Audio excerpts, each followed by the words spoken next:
This is my video blog for my media evaluation. From what we've learned from our audience feedback,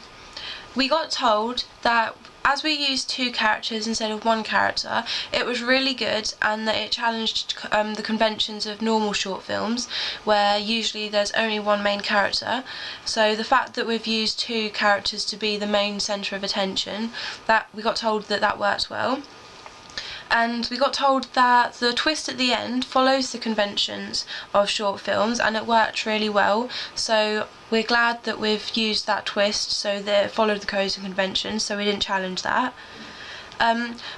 However, we did get told that you can see the past pages and the past pictures on the other side of the paper, so we'd have to think that through a bit more. So maybe we focused more on the picture that's being shown and maybe blurred it out a bit around the edges so you couldn't see that as much.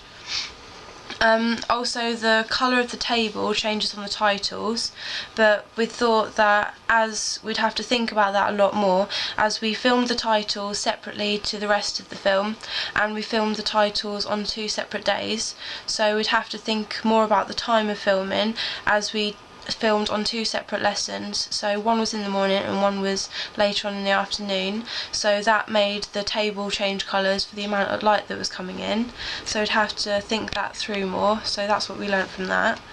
And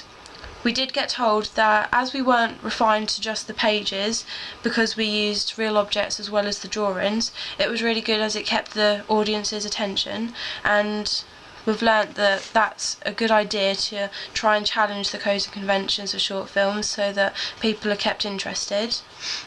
We got told that the music works well, however it could be too repetitive and it is slightly copyright, so we changed it to a ukulele soundtrack.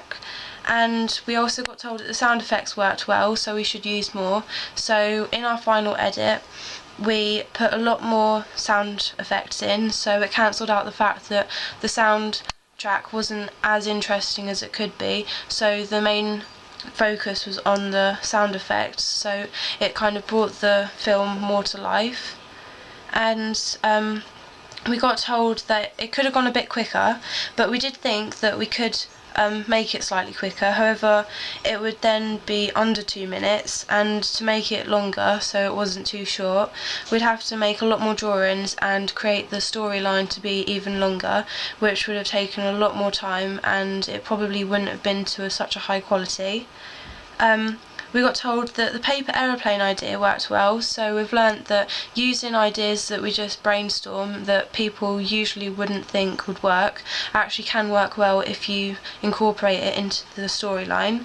and that the range of techniques that we used worked well because it brought it to life, and the fact that using real objects is so different to the usual codes and conventions of short films as well as stop motions.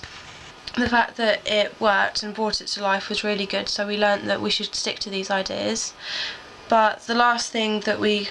learned was the pacing was slightly off, as one scene could be quite a lot quicker than the other and some scenes could drag on a little bit too long, so that's because we done different amounts of pictures for each scene. So for one scene we could have only drawn 3 pictures, however it was meant to be the same length as one where there's about 12 pictures. So we learnt that we'd have to plan it out a little bit more for how many pictures we'd draw and how much paper we'd need to use, and that we'd have to work together to make the pictures a lot more in sync.